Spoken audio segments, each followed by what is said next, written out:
Welcome in to the 32nd episode of the Southern Boy Sports Podcast. My name is Drew alongside my co-host Ben Clay. What's going on, guys? Episode 32. We are back. It is February. We've been off, man. Been a lot to talk about. Eventually in this episode, we'll be talking about the futures of a couple teams. We did a poll on Twitter, a poll on Instagram. We wanted to see what the viewers and the listeners and the followers were thinking.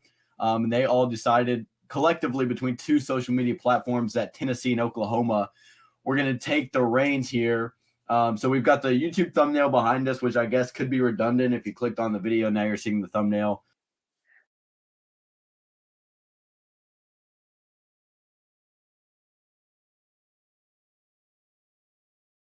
We decided on oh, you're back as well. So yeah, I mean, nifty technology for me here. But Ben, man, we were in Orlando, so I guess we can talk about that a lot. You know, not a ton of talk about this episode. Obviously, we want to get to the meat and bone of this episode. But you know, I think we can trail off, talk about a couple different things. And Ben, I'll let you start just this past week, and then we'll talk about our trip to down to Florida. Yeah. Well, back to school is just like terrible. But yeah, you know, we've been doing some good baseball stuff. Had tryouts today. So that was fun, and so I'm looking forward to getting into the good part of the season and starting up. Yeah, I mean, I heard the tryouts went decent enough. All right. We'll see where we end up there. But yeah, man, college basketball's heating up. It's been fun to do some bracketology here recently. A lot of Arkansas fans were peeing themselves. See, it really hasn't been fun. Yeah. Every game, the whole thing changes. But yeah, I was expecting to come out with that today. Unfortunately, didn't get to it. So, I mean, but then you have Tennessee, Alabama on Wednesday, which is going to switch things up a little bit. I'm hoping Tennessee can put it before that, pull things back together. Because two buzzer beater losses, absolutely brutal. That's so terrible. I was at Jim and Nick's for the last one. Okay, don't do that.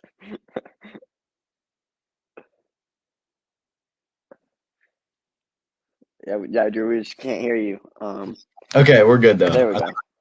Can the mic? Yeah, you're good now. You're good. Yeah, I got you. Can you hear that? No, I think it's computer audio, but. Oh no. Okay, hold on. It's loud. I was at church for the Vandy one. Hilarious. There was like 8 Tennessee fans around me. Got to just witness them losing. It was great. Yeah, I mean, it's just so bad. I mean, if Santiago Vescovi knocks down a couple free throws, we may be in a different spot. I mean, it's just boneheadedness. It actually does suck as a Tennessee fan. In the first round, honestly, we could be this year's 2-5. At least you'll be in it. Yeah, Oklahoma's not going to be in it. So we beat Bama and then lose like 7 straight. Makes no sense at all. Yeah, it really doesn't. I mean, y'all really did play good against Brandon Miller and all those guys, and then came out and just whipped by everyone else. So that is a little weird. But let's talk about our trip to Orlando, Ben. We were in Orlando I guess I should say about 2 weeks ago. I'll drop a couple pics from the trip and see what I got. Boom, here we go. You actually just in the background, so like really no one's. You can't. I think I can move Ben out of the way.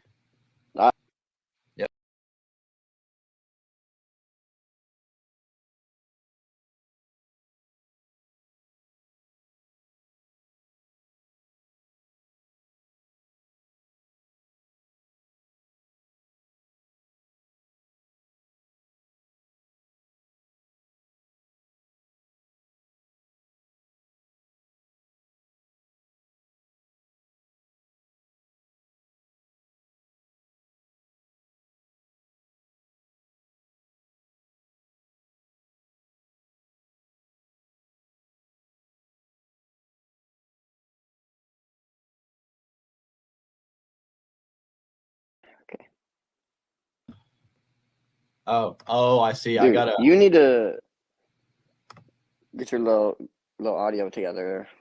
You can't hear me? No, I couldn't hear the whole time. Oh, I think it's because if you're not on the stream, then you can't hear. So like I was freebirding it, so I when was I just gonna go for it. when I was removed from the thing, you actually can't hear anything. So Okay. that was probably a little awkward. Might have to go back and cut that out. Um, but anyways, yeah, it was a really fun trip to Orlando. I thought maybe we were gonna hop on and do some stuff about rides. You know what rides we were feeling, what rides we weren't feeling, and stuff like that. So really, there wasn't a ride we like weren't feeling though. Other than actually maybe one Rip Ride Rockit was Fast and Furious and Men in Black. Well, that's just like no, those rides. Yeah, those two were terrible. I honestly hated Rip Ride Rockit more than them though. No, just simply because I didn't have a headache after those. They were terrible, but I didn't have a headache. It made me want to have a headache. It was terrible. They were horrible rides. Men in Black was not that bad. You're just you didn't have the good experience. I didn't have the good experience. We were all in a bundle trying to shoot aliens while spinning. Okay, but yeah, I was going off. It was so unoriginal. It was just it wasn't for me. Like every ride ever, but yeah, it was just. Anyways, it was a decent ride. No, it wasn't. It was bad. I mean, it was really bad. So I mean, good thing is we are back from Orlando safe and sound. It was actually a really fun trip. Ran into. Do we see anyone there? I feel like we saw someone. Manny Diaz. Oh, the legendary tennis coach at the University of Georgia was on our coach or our was he in first class? Mm-mm. And sitting in coach on Delta. The players weren't. I don't know about him. Yeah, I don't know where he was, but we ran into him. He's like number one. He's like the Nick Saban of tennis. So believe it, because we were there. It was very crazy. I thought about getting a picture, but I decided against that. So we don't have a picture of me and Manuel Diaz. I think that was his name. So we will see. Good luck to Georgia this season. In tennis. Ben? Yeah. Best ride there. What are you thinking? Velocicoaster. Velocicoaster. Sure. How about ET? Sure. An absolute ET is a classic. ET was every time I go there, I'm gonna have to ride ET like 8 times now. Yeah, I know. It's gonna be weird if I go again without you and Henry. Yeah, like I don't know if the experience will be different or not, but because I'm like imagine staying at a different hotel and then like taking different ways to the park and stuff like that. It's just gonna feel weird. But yeah, I mean, it was really fun. Dinner and stuff. We went bowling a couple times. Henry was just lights out. Ben bowled a 43. I don't even know how it's possible. Ben bowled a 43. So we won the same amount of games though. So what did I don't think I bowled any. I might have bowled like an 89 the first time, but then I dialed in. I bowled like a 118, one of them, which is still terrible, but I mean it's like decent. I mean it's not. We don't bowl though. Yeah, I haven't bowled since. I didn't touch a bowling ball since like. I haven't bowled since we had a baseball game and your church had an event and we had to go to the church event. After it was like, you remember when we used to go to VBS back in the day? Yeah. And then they would have like the post VBS where you could like go do activities and stuff. Yeah, plus. Yeah, and we went bowling one time, but we couldn't stay because we had a Reds practice. And we went bowling for like 20 minutes. That's the last time I've been. So since I was like 11, I haven't been bowling, and Henry was pretty good. I think that was like his first time bowling, and he was actually like good. I know he was locked in, or he was just lying to us. What if he was like? I could definitely see him as like a full-time bowler. I feel like his bowling team. Yeah, but we'll see. I mean, it's a grind to get better at bowling. I'll be on it though. It really is. I feel like I figured it out at the end. You gotta kind of let the wrist hang out there. You really just kind of like don't think about it that much. Yeah, and you just gotta let it fly. Ben rolled. Once I started just letting it fly, I was doing way better. The 43 contained like 11 or 12 gutter balls, I would say. I mean, it was brutal for Ben. I mean, you could see the passion leave his body once it went down. But Yeah, it was cool, man. The ET ride was sick. Velocicoaster, Hulk, and just getting to walk around and be with everybody was pretty cool. And be in Florida, obviously. Ben, we've got a podcast episode to get to. We haven't been on in a while. It's been a week or two, and we decided to come back with a bang. We're talking the futures of Oklahoma. We're talking the futures of Tennessee. Oklahoma has been what should I say, okayed to join the SEC as of 2024. Paid a little bit of moolah to get there just a bit early. A little bit. Yeah. 50 million. Yeah, man. I mean, all in all, two really exciting teams going into next year. Two teams that could end up being 9-3, 10-2. I know a lot of people are talking about Oklahoma having a bounce back year. So, Ben, I'll leave it open to you.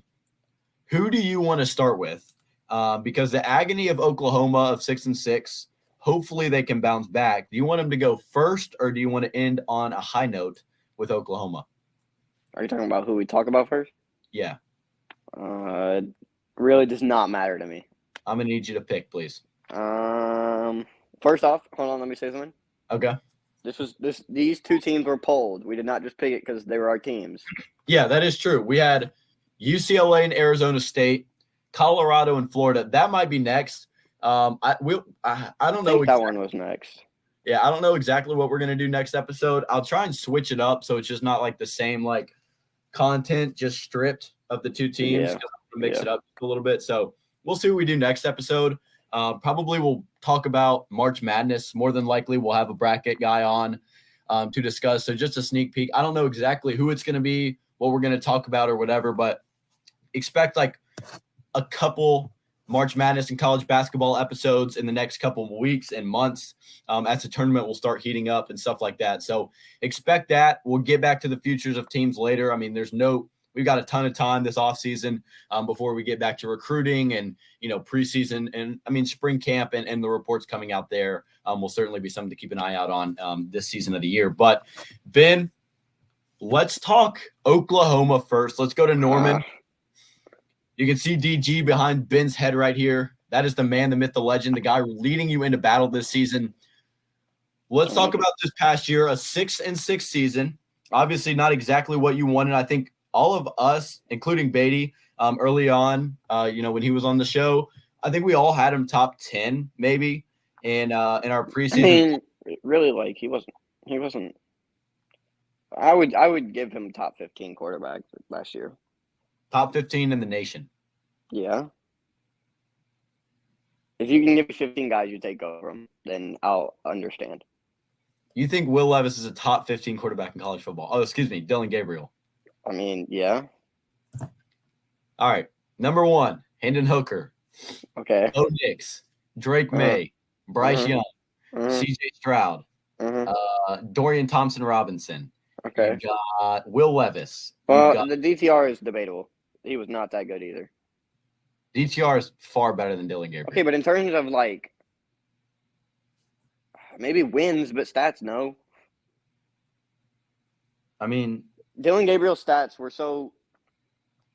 Dillon Gabriel threw for 3,200 yards, 25 touchdowns, 6 picks. And how many picks? Yeah, exactly. It wasn't that bad. Horrendous season, actually.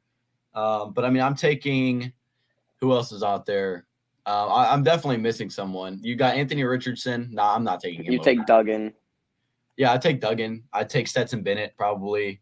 I'd take maybe Quinn and him were kind of similar. I'd take Quinn. I'd take Adrian Martinez. Adrian Martinez didn't even play. Yeah, he was hurt. Yeah, that's true. He was hurt. I'll go take. I mean, honestly, he's really. See? I'm saying he was. I think he was top 15. I mean, okay, hold on. I'd take Caleb Williams. I'm taking CJ Stroud, taking Bryce Young. I'm taking Cam Rising. I'm taking Caleb Williams.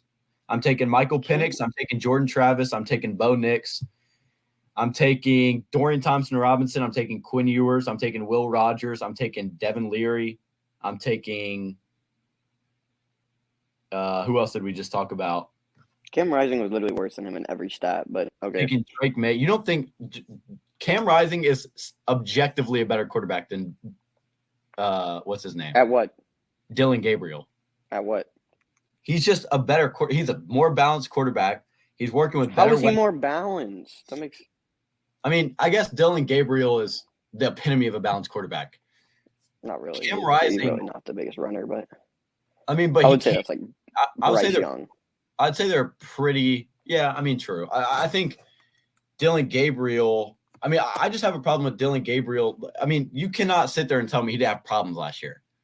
Oh, for sure. But bad. He wasn't bad. He was below. He was an average. It was not all him. I mean, we still scored like 35 points a game and only had 6 wins.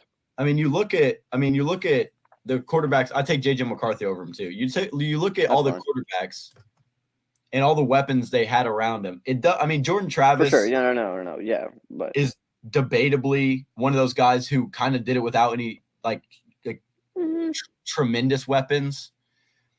I mean, you look at JJ McCarthy. He's got solid receivers. He's got Blake Corum. He's got a pretty good offensive line. Like Dylan Gabriel didn't really have all that. Theo Weiss never really panned out. Jadon Hazelwood, I mean, decent. Didn't really make as huge an impact as I would have expected, to be honest with you. Hazelwood was at Arkansas, but oh yeah, he did He went to Oklahoma. Mm-hmm. Yeah, he was. He went with. Actually, he didn't even go with anybody. I don't know. Anyways, he left when Rattler left. Still Oklahoma. Anyways, Marvin Mims. I mean, Marvin Mims had a tremendous year. Right? He could have been better. He could have been so much better. If Dylan Gabriel was better, Mims would have been. You had 1,083 yards out of Marvin Mims this past season, and the next leading receiver, Braden Willis, is a tight end first of all, and only had 514 receiving yards. So, I mean, Theo Weiss, very underwhelming season. He was also hurt for like 3 games though. Who? Weiss? No, Gabriel. Yeah. Well, yeah. I know. The Red River rivalry. We literally. Davis Bevel stepped in 47 passing yards. Yeah, that's bad. I mean, that is bad. Do you think you win that game? In my life. Do you think that you win that game with Dylan Gabriel? No, I'm not going to say we were going to win it, but it wouldn't have been 49-0. Yeah, I mean, Eric Gray, he's gone. Phenomenal though. Am I wrong? He's gone? No, yeah, he's gone. Wanye Morris is gone. Another Tennessee guy. And I mean, Anton Harrison gone. Yeah, just a lot of guys that. I mean, what is the expectation as an Oklahoma fan this year? Is it just bounce back, go 8-4-3, or is it make a New Year's 6? You know what I'm saying? Like, what's? Oh no, for sure not New Year's 6. I'm not worried about that. Just let's focus on going above 500, and we'll go from there. But just getting as many wins as we can right now while we're still like trying to fix everything up. This last year, Dylan Gabriel, I don't really care what happens. As long as we don't have like 5 wins, but once we get JA in there, we might. I'm looking forward to it. But really, it wasn't really the offense. It was the defense that I would like to see better from, because we're finally replacing all of Lincoln Riley's speed D players, which is clearly working out at USC. And you're getting like the Venables, like hard nosed defense. So I'm looking forward to that. Yeah, I mean. Honestly, I mean, you got Key Lawrence in there. Had a pretty good year. Familiar with him over at Tennessee. Tennessee transfer, yeah.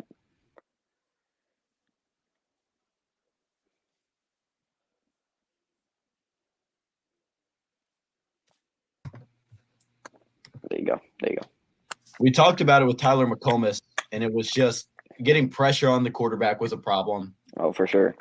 Getting sacks, getting to the quarterback and stuff like that was a problem. Our freshmen coming in will probably have an impact. Peyton Bowen, PJ Adebawore. PJ Adebawore is a demon. He's a dog, yeah. Absolute so dog for that. Peyton Bowen, I want to see them get PT. I think they will. And so these freshmen coming in, I'm looking forward to. Yeah. What is y'all's class at right now? Because it's I think we're 4. Yeah, it's up there. So, I mean, the 4th overall recruiting class. You got guys around On the defensive end of the ball, I mean, this season, honestly, I think defensively you take a huge step in the right direction. We talked about those guys, and PJ Adebawore, Peyton Bowen, and guys like that. I mean, you got Billy Bowman returning in the secondary. He's only a sophomore.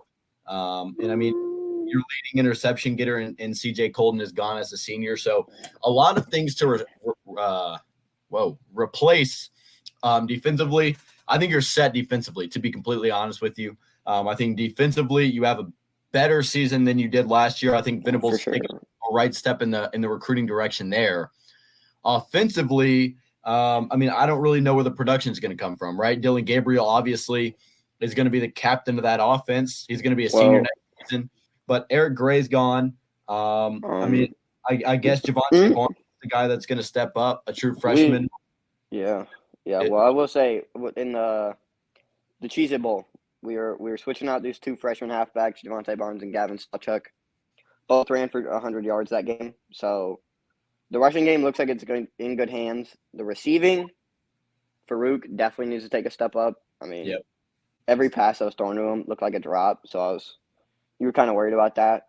He's great though, and a lot of upside. And now we got to get these like freshmen, like Jaden Gibson, who's like a 6'5" guy. Just get the freshmen who were freshmen last year, get them more PT, and we'll see what happens. Jalil Farouk, 407 yards, 4 touchdowns. I mean, he's going to probably be wide receiver 1 next year. He will be, yeah. So he's going to have to be a guy who 400 yards for wide receiver 1 probably is not going to work. I hate to say it, but it's just not going to happen. That's definitely true. Is Austin Stogner's returning? He is back. Yes, he is back. Okay, so that's a huge receiving threat at tight end already. Mm-hmm. He had a good season. We needed that too because Braden Willis is gone.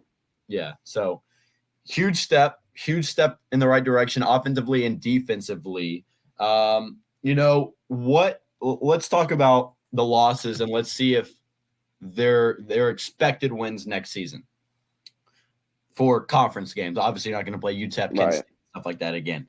Kansas State, right? A 41-34 loss this season. Deuce Vaughn is declared for the draft, but you're bringing back Adrian Martinez more than likely. And if not, you've got a guy in Will Howard who's an absolute beast. So, I mean, we do not play them. So you don't play K-State?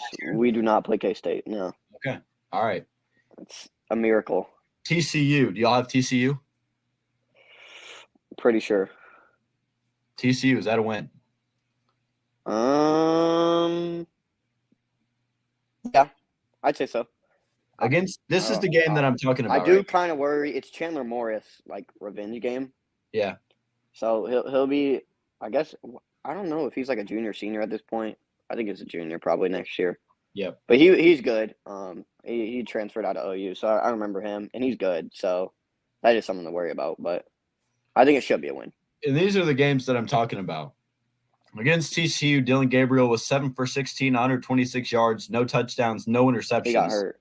Sacked once. But then, you're right, Davis Bevel came in. I mean, because that was when he slid and and then he got TCU smoked him when he slid. That's the same game that Max Duggan got. Yeah, it was like a 70-yard touchdown. 70-yard run. But Davis Bevel stepped 7 for 16, 50 yards and no touchdowns. So there's a scratch on my phone from that game. If I'm Davis Bevel, I'm probably getting out. I'm not going to lie to you. Yeah, I hope he does. Yeah, I mean, Jackson Arnold coming in. Not getting PT. It's going to be tough to get. Yeah, it's going to be tough to get playing time. Well, I'm saying for Jackson Arnold's sophomore season or redshirt freshman season. Oh yeah, for sure. It's not going to be too pretty. Texas, you're getting back to Texas this season. Have you seen that wild picture of somebody on your team? I have. Bro, that is so out of pocket. What is his name? Eaton Booty. It's Nick. I think it's either Josh Eaton or Nick Eaton. That could get so out of hand. Pretty sure he transferred, but. Oh really? Yeah. I forgot y'all got Andrell Anthony this season. We also got over from Michigan. Dason McCullough and his brother. Dason McCullough is really good for Indiana, so I'm looking forward to him on defense. Okay, yeah, that's big. And yeah, Andrell Anthony, he's like a 2 or 3. I think maybe because he has more experience than any other guy on our team, but Farouk will be the one. I can almost guarantee that. Yeah. I can't find the guy whose last name is Eden, but I can It's find Joshua Eaton. General Booty, the sophomore. Joshua Eaton, I guess he is still here. He is still at OU. Or no, he's not. See, he's not. I'm pretty sure he transferred to he's playing at Texas State. So I guess he's going more hometown. Oh boy. But yeah, I mean, all in all, I mean, lots of Texas lost to Baylor, lost to West Virginia and Texas Tech. I mean, you would assume West Virginia and Texas Tech are wins next season. I don't know, that freshman for West Virginia killed us, but we'll see. Yeah. I mean, JT Daniels is gone. I don't really think I think Garrett Green is his name. Yeah, Garrett. Wow, what a call! What a call! I wasn't even looking at the roster until now. I knew there was 2 G's. I just didn't know what it was. And then, I mean, who even beat y'all this game? CJ Donaldson didn't even play. Who? For West Virginia. Yeah, it was Garrett Green. Y'all got torched, but CJ Donaldson didn't even play against y'all. No. He is that true freshman, though, and he is nasty. So we'll see. He did. He had 7 carries, 87 yards. I'm blind. Anyways, I mean, overall, Oklahoma, Oklahoma's a team that needs to take a step in the right direction. I'll pose this question to you, Ben. Right. After a 6-6 season, Brent Venables is coming back. You've got your coordinators coming back. You've got all this, and the expectations have got to be higher this season, I would say. For sure. What's the bar where if Brent Venables has this kind of season, it's time for him to go? I would say 7 wins, and they're thinking about it. 6 wins, and he's probably gone. 7 wins, they're thinking about it. Anything above that, I'm pretty sure we'll be all right with it. So if he goes 7-5, it's a thought. I doubt it really, because like what we always said, he's changing the whole culture. So you got to give him a few years. For sure. But another 6-6, and he might be out of there. Yeah, I mean a 6-6, and he could be fired. Is that what you're saying? Yes. Really? Okay. Hot take there, but I guess Oklahoma is expecting good seasons. I don't want to go 6-6 going into the SEC. That is true. I guess. I wonder if what is Jackson Arnold's first 3 year will be against SEC teams. Yeah, that is right. Yeah, he's gonna have to be against. Yeah, he's gonna be in there against Alabama, Tennessee, Georgia. Have they confirmed what they're doing with the SEC? No, I'm not completely sure because I've seen a lot of hypothetical stuff. But I've seen that our pod is bad. So who is it? I think it's us, Texas, Arkansas, and then Missouri or something. I mean, that's not great. Brady Cook's gonna be an absolute demon coming up. He's someone that would cook us up. So if he'd be gone by the time we get, is he a senior or is he a junior this year? Pretty sure Brady Cook was a sophomore this season, meaning he's a junior next year. Yeah, and then a senior the year that y'all come. So, right. But yeah, he is a sophomore. Yeah, I'm right. So, yeah, he'll be there. I'm trying to add there's a way that looks so. What the heck is that? There's a way you can do that right there. And I was watching a podcast, and I cannot remember what the name of it is. Eye on College Basketball, and they were throwing up something right here. Yeah. And it was looking pretty good, but I can't figure out how to do it. I'm not that savvy, and unfortunately, it just looks like it's not going to happen. So let's. You have any last thoughts on Oklahoma? Anything else you want to add on about the Sooners in Norman, or we're going to go to the checkerboards, man? Yeah, I have faith in Venables. That's all I gotta say. You got faith in Lebby, Jeff Lebby? We'll see. He showed loyalty coming back. He did. Bama was had me a bit worried.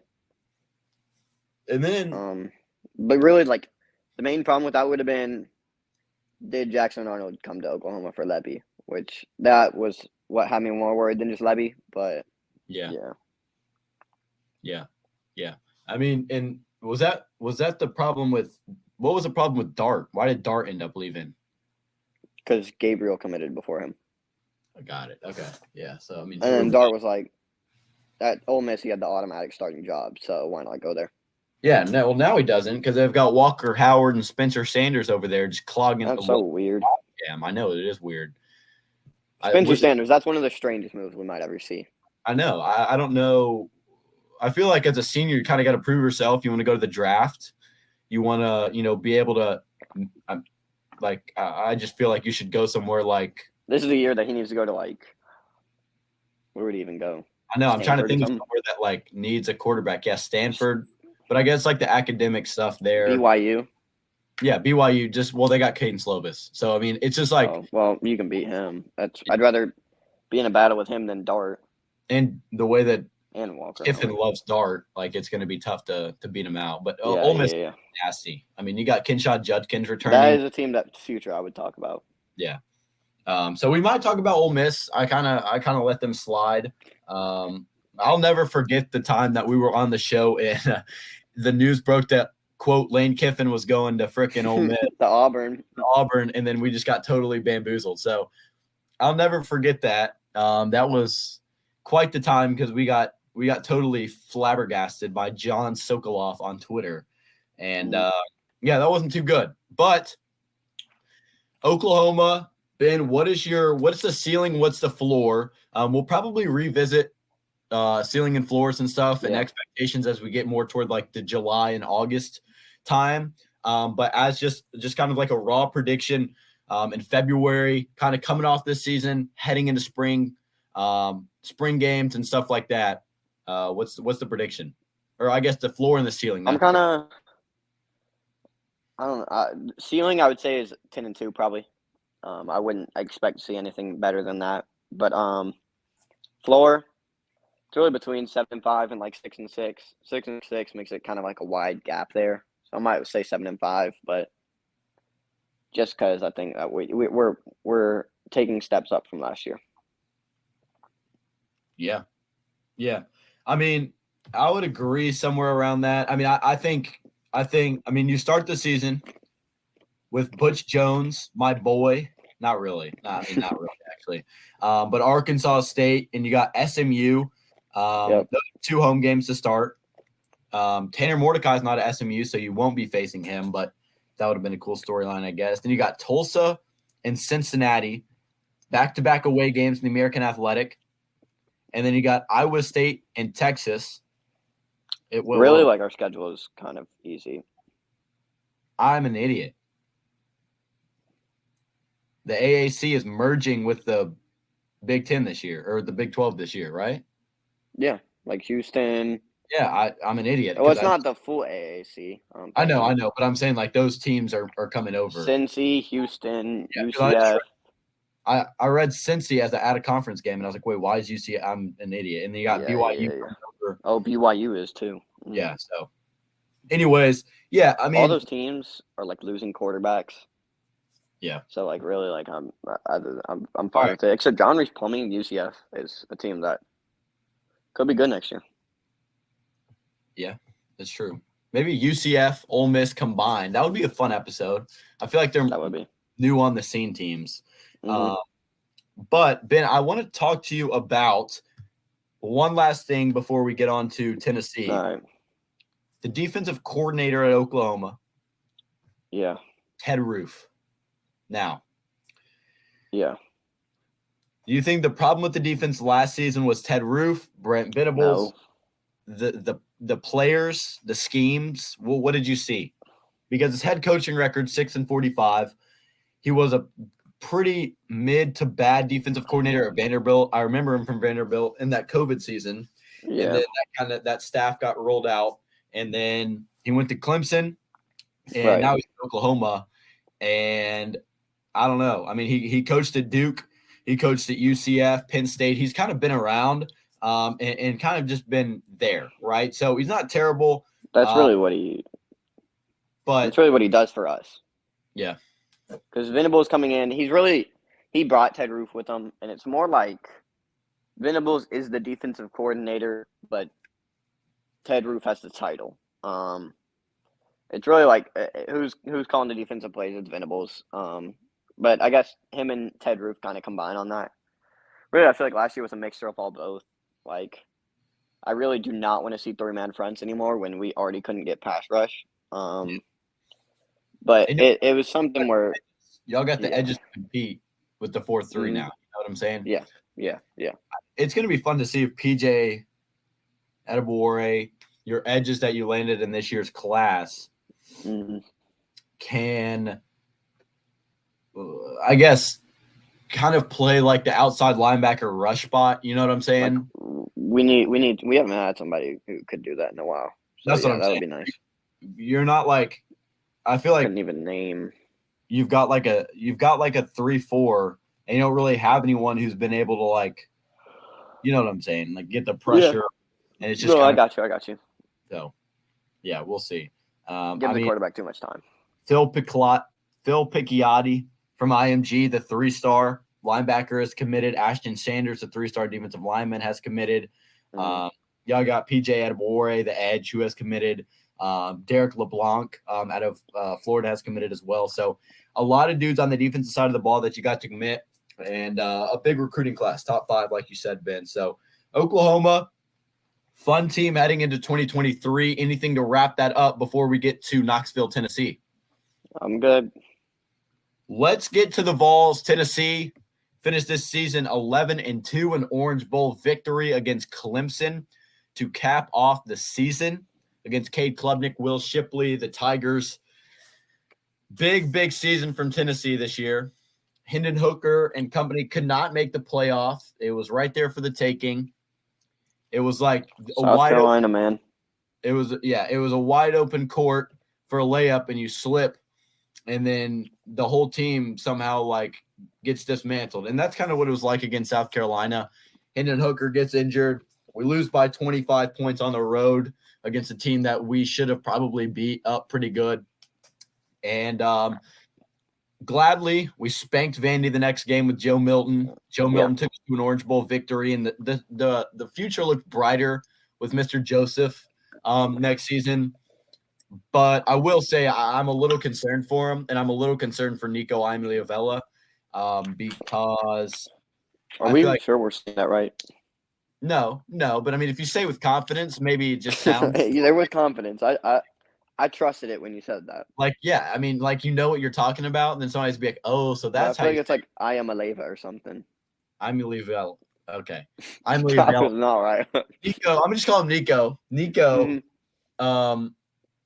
Nico is kind of the future, I guess you could call him. But I mean, the thing about Tennessee is we've got our whole run game coming back basically, and that's kind of the only reason I'm not too scared. The defense still sucks absolute freaking eggs, dude. It's bad. So Tim Banks needs to get it fixed. He's good. He's in the hot seat. I'm not going to lie to you. Not Tim Banks.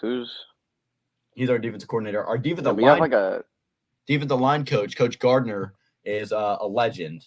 You have like a linebacker whose last name is Banks. Jeremy Banks. There we go. He's good. Yeah, Jeremy Banks is good. He caused a little bit of a scene, I think, in the locker room that no one really heard about late in the season. I did hear about that. Yeah, when Hendon Hooker had to say something to him on the H. He like stepped on the T, and then Hendon Hooker like pushed him, and something like that. But anyways, I mean, Joe Milton in the games he played, 970 yards, 10 touchdowns, 0 interceptions. The overthrows were there. Like, I'm not going to lie. The overthrows were there. But, I mean, look. You can't expect him to be perfect. Right. And, I mean, Jalen Wright is a sophomore. He will be back. Jabari Small is a junior. He will be back. Dylan Sampson. Once those two guys are gone, Dylan Sampson's going to be the guy that's going to step up, and he was really entertaining in the time he got. And, I mean, look, Jalen Hyatt's gone. That is true. But Squirrel White, Brew McCoy and guys like that, those are going to be the guys who are forced to step up next season. Jacob Warren, the tight end, is returning for what feels like his 19th year in college, but I'll take it, So running back game is pretty good. Defensively, I'm scared. We're losing guys like Jeremy Banks. He didn't even play in our bowl game, and it showed. We're losing guys like Trayvon Flowers, Kamal Haddon. Aaron Beasley is a junior. Aaron Beasley's coming back. He's coming back? Oh, that's believe somebody y'all could use for sure. He's a senior, but I'm almost positive. Hold on. Let me make sure on that. Because he is a senior, but he has eligibility, He'll return. Yeah, he's coming back. Yep. Yeah, okay. I was almost positive about that. So that's out wide, it would have been good to have Walker Merrill back. He didn't get a ton of playing time. He's just like a small white dude from around here in Nashville. And he would have probably had a role, but he transferred to Wake Forest. So we won't have him. And it's going to be tough out wide, right? Brew McCoy as wide receiver 1 is, I'm not going to lie, a little bit scary. Squirrel White, it's just so rough. Jimmy Holiday, our kind of return guy and like wide receiver 4 or 5. Sometimes we saw him in the slot. He transferred to Western Kentucky. So, it really is going to be a grind. We had a lot of guys transfer, and so it's going to have to be someone step up next year. Ben, but from an outsider perspective, what did you see here in 2022? What are you expecting in 2023? And just kind of your overall thoughts on the program. Well, what I saw was a top-ranked offense with no problems, no holes. And this year, I would hope to see the same, but we saw Joe Milton. He was perfectly fine without Hyatt and Tillman, but if he can keep that up, with not the equally amazing weapons that he had, if they can keep that up, and really they needed that top offense with how bad of a defense y'all had. So if they can keep that up, and the offense can help you guys win the games you have to. It's a risky style of ball. It definitely is, because if your offense isn't good enough to cover the behind of your terrible defense, you're just going to get cooked. It's not really if you have a bad offense in this scheme, you're just going to lose every game 42-25, 24, or whatever, because you can't keep up. But Joe Milton, I think he's got an explosive enough arm. I like what I see out of Joe Milton in the bowl game. He actually did play pretty good. A couple overthrows. He's got an absolute rocket. So it's gonna be weird, right? It's gonna be weird not seeing Hendon Hooker, Jalen Hyatt, Cedric Tillman, and guys like that. We got a 10th overall recruiting class ranking. Nico, obviously, not the third at all. Via 24/7, but Nathan Leacock out of North Carolina is a true freshman. He's a 4-star receiver. Guys like that. Those are going to be the guys that we're going to have to get in the system as fast as we can. Yeah. We need receivers. Yeah. We need guys making an impact, and we need guys. And I'm trying to Dante Thornton as well. You got him from Oregon. Yeah, immediate impact guy. And I'm really glad. I'm really happy with the transfers we got, because our transfer class isn't really it's going to jump off the page at you, right? It's 35th, which is fine, right? I'm not mad about it. Yeah. But we get an offensive tackle transfer from Texas who was a 4-star. We get a linebacker transfer from BYU who was a 4-star. We get an offensive tackle transfer from Miami who was a 3-star. A cornerback from BYU who I think I'm almost positive played for Vanderbilt, went to BYU. Now he's back at Tennessee. A defensive lineman 4-star from Arizona State. Just a lot of guys like that who are going to be able to get who are going to be solid, not unbelievable, but solid enough to kind of get through this season until we can allow guys to develop. And that's kind of what I'm excited about. So it was a fun year this year. Do I think we're going to go 10-2 again next year? Likely shot that it's not going to happen. But do I think we can go 9-3, 8-4, something like that? Yeah. The only reason I'm a little skeptical to say we can't go 10-2 is because I was expecting 8-4, 9-3, and then we ended up seeing a couple guys pop off and we ended up winning 11 games. But again, that's something you're not going to see every year. You're not going to see Hendon Hooker have a season like that. So it's going to be tough. I mean, honestly, I'm not really like riding easy about the schedule this year because we start off with Virginia. Yeah. Not great football team, but I mean, they're a Power 5 opponent. It's They losable. can fight you just straight out of the gate, right?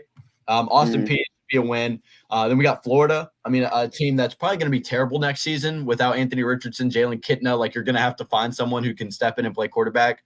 The receivers are bad. They're losing a couple pieces on defense, so that could be a nasty, dirty, like 23-8, 16 game or something like that. Yeah. If we can't get the offense going. UTSA scares me. First ever meeting at home in Knoxville. I want to go. Wait, UTSA? Yep, they're a team that I'm not gonna lie, they scare me. Frank Harris out there slinging it around. But I think honestly, it's a great first 4 games to prepare our defense for the SEC schedule. UTSA, not a tremendous offense, but pretty good. You're going to get your defense in tune. Your corners are going to see D1 level receivers. Talk about Florida, kind of the same. They're not going to absolutely torch you with talent like Georgia, Alabama, LSU, guys like that. But they're going to bring some talent. Austin Peay, Virginia, kind of the same thing. And then we got South Carolina revenge game the 30th, and Texas A&M this year. Then we got Alabama, Kentucky, UConn. Nothing to be said there. Missouri, Georgia, and Vanderbilt to end off the season. So it's not really easy going. I'm more scared about Missouri this year, just biting us out of nowhere than kind of anything. Luther Burden gets another year to develop. Brady Cook, the same thing. I think they could be a 7-5 or 8-4 team. I'm sure we'll talk about SEC expectations, and I'm going to be higher on them this year than I was last year coming into the season. But look, I mean, it's a rigorous schedule. It's the SEC, so I mean, you can't really expect much less. But I mean, it's always scary. It's always scary. I feel like playing a good team that has one down year and then you play in the year after. You know what I'm saying? Yeah. It just feels like they could just either beat the crap out of you or you can beat the crap out of them. So it's kind of like a toss-up. A&M's one of those teams. Connor Wigman could be an absolute beast or they could be bad again. So I don't really know what to expect from them. Ben, I'll give you your thoughts on Tennessee because it's going to be a fun year, and it's going to show if Heupel deserved that whatever he got 9-10 year extension because that was bold. I still would be, if I was a Tennessee fan, I'd be perfectly fine with that as of so far. I mean, there's nothing other than defensive side of the ball, which he's still right now. You're getting perfectly fine defensive recruits. Like you said, like number 10 nation or number 10 class in the nation. I mean, you're bringing in new guys that will be better than what they were in the past. So I mean, it's really like this is a kind of a weird year for y'all, where it's kind of like we don't really know what the weapons we have or if they're like ready or not. In like terms of receiving, I guess, because running back y'all are fine. And defensively in the secondary is kind of the same thing. Yeah. But it's really like recreating what happened this year. I don't think would be your main focus, but more of win the games you're supposed to win. Like you said, like A&M, you hope that's a win. UTSA, hope that's a win. Virginia, hope that's a win. Florida, you have to win those games, and then you can worry about like beating Bama and beating Georgia. Yeah, and I mean, if you start off this season, I think it was like 6-0. You're kind of set up to go 9-3 or 8-4. We're probably, if I'm being honest, we'll see who Alabama rolls out at quarterback. Probably maybe Ty Simpson. That's maybe a loss. Like Georgia again, maybe a loss. Like it's just going to be a lot. But I mean, you beat Virginia, Austin Peay, Florida, UTSA, South Carolina, and A&M. Start the season off hot. You beat teams that are pretty good. Go undefeated in SEC play to start off the season. I think you're sitting in a spot where then you take on Alabama that next week, and it's possible you just get the doors blown off you. But, I mean, the thing is, this could be another year where it's kind of going to be solidifying yourself as a good team for the next couple of years. So you're not probably going to go 10-2 again. You're probably not going to go 12-0, make the playoff, go 11-1, and be good enough to compete for the SEC championship this year. Then again, Georgia could have a down year without Stetson Bennett and a couple receivers. A.D. Mitchell transferred. So a lot of things are up in the air in the SEC, and it's one of those years where you don't know what to expect, right? The first 2 years of that Georgia-Alabama quarterback saga where Bryce Young's going to be a beast, Stetson Bennett's going to be a beast. You have these guys for Alabama. Chance. Yeah. You already know what to expect. This year, I mean, who knows, right? I mean, it's a quarterback competition in Georgia. You're going to have to see who's going to step up at receiver. You got Dominic Lovett, Ra Thomas, and guys like that who have transferred in. So it's going to be for receiver playing time and stuff like that. So for Tennessee, solidify yourself as a good team. Go 8-4, 9-3, win your bowl game. Maybe win 10 games this season once again. Go 10-3. Then keep adding on. Develop Nico this season. Have him ready to play next year. Probably redshirt him. That would be ideal. And then, I mean, honestly, he needs to be a quarterback who only goes his junior year. I would be completely fine with him leaving. I'd be completely fine with him leaving if he's a guy who ends up leaving early because he's too good to go to the draft. So I don't know. That's just my 2 cents on Tennessee. I think Ben's dropped off the call. He's back though. Ben's back. Dropped off the call. But he's back. There we go. He's horrified. You can see the look on his face. I don't know what happened. You wigged out, and I was just kicked. But no, yeah, Tennessee, excited for the future. Ben, I'll give you your last 2 cents, and then we can end this one off right. A shorter episode, and this is kind of the time frame I'm looking for as we go down the off season. The off season, yeah. Well, I really this year. In terms of Tennessee, I'm definitely gonna watch your games, but I'm in terms of as an outside fan, I'm really looking forward to the next few years for y'all. Nico comes in, Heupel's working that offense. I think that could be really exciting and fun to watch. But even so, this year with Joe Milton's arm and just what y'all can do, you're a fun team to watch no matter what. So I'm looking forward to seeing what you can do. Yeah, really prepared for a good season this year. I think the biggest fear for me, at least, is just totally being a bust. And Joe Milton has a pretty bad year, and you win 6 games. You lose to Florida and it's everything burst at the seams, and you end up falling apart. Didn't matter. Yeah. Do I think that'll happen? Probably not, honestly. I think Heupel's got a good enough reign of the program. I think Joe Milton's got enough experience, and I think you got weapons out wide like Brew McCoy. He's been through it. Squirrel White's got speed. He's been in the program for a couple of years, and your running backs are experienced too. Going to be the defense. So Tim Banks and company need to get that pulled together. But Ben, any last objections? We're sitting at about 53 minutes, so honestly not terrible. Off-season episode. So we're kind of riding into that mark. So it's going to be a tough week of no college football once again. I think it's 200 days. We didn't really talk about the Super Bowl. Any takeaways? Your boy Jalen Hurts could not pull it out.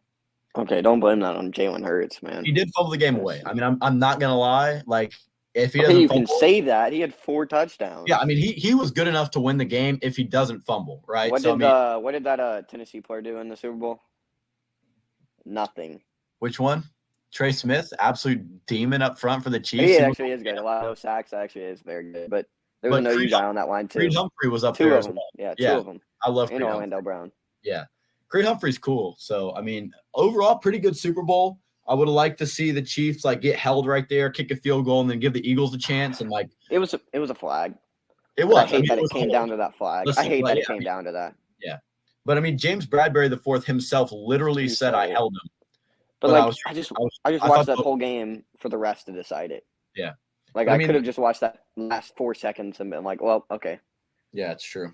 But overall, pretty good Super Bowl. Better than the Rams and Patriots the other year. Oh yeah, for sure. It was watchable. It was watchable. Yeah. The scoreboard was not, honestly. I hated that.